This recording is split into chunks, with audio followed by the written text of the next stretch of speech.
President Bush speaks to the nation and the latest on the investigation at 11. Either you are with us or you are with the terrorists. A House united. The president rallies a nation calling on America to defend freedom. Rounding up suspects. What did this man know? Did the FBI miss a chance to prevent the attacks? At Ground Zero, a chief whose friend, the highest-ranking firefighter, raced toward the danger. You said he was more like Mel Gibson in Braveheart. He was a warrior. And Afghanistan. Will this treacherous terrain be the next proving ground for U.S. troops? As the country prepares to face an elusive enemy, the children watch and worry. We don't want to be killing lots of innocent people like they want to do to us. All tonight on Primetime as America fights back.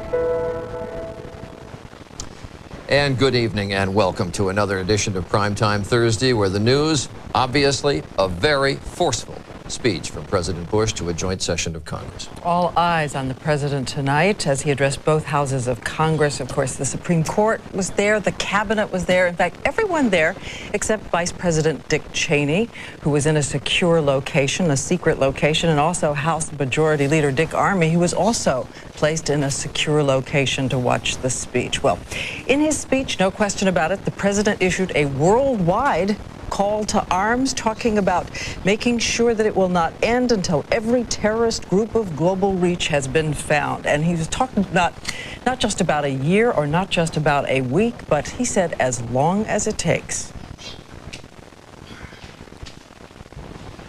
I have a message for our military. Be ready. I've called the armed forces to alert, and there is a reason. The hour is coming when America will act, and you will make us proud.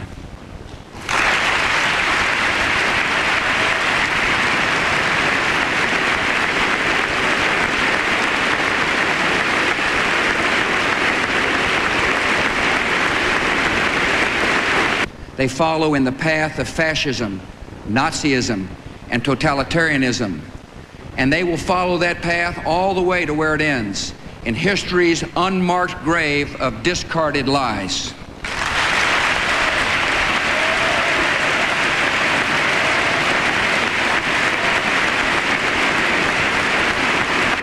Terror unanswered can not only bring down buildings, it can threaten the stability of legitimate governments.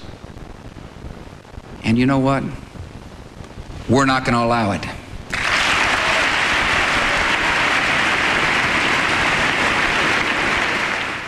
And the president said he made the following demands on the Taliban, and he was very unequivocal about those. He said, deliver to the United States authorities all the leaders of al-Qaeda, the terrorist group who hide in your land, close immediately and permanently every terrorist training camp in Afghanistan, hand over every terrorist, give the United States full access to terrorist training camps. These demands, he said, are not open to negotiation or discussion. They will hand over the terrorists, or they will share in their fate. And that was a huge applause from members of Congress. Let's go to George Stephanopoulos, because George, I think you and I picked out exactly the same sentence from the speech when he talked about it will not end until every terrorist group of global reach has been found. Were you surprised by the scope of the speech, and what do you think the reaction internationally is going to be?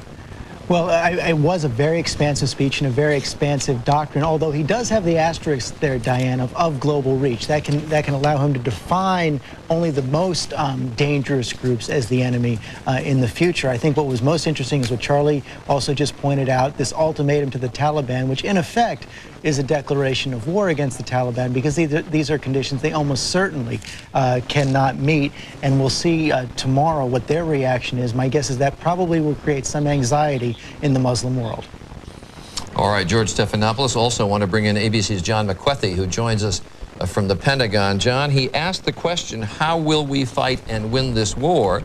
And he said Americans should not expect one battle, but a lengthy campaign unlike any other we have seen, but not many details, not many specifics.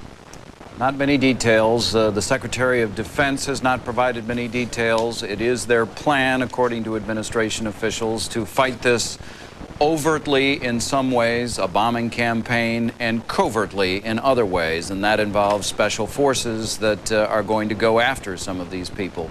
This will be a war and a campaign unlike any the United States has ever fought before.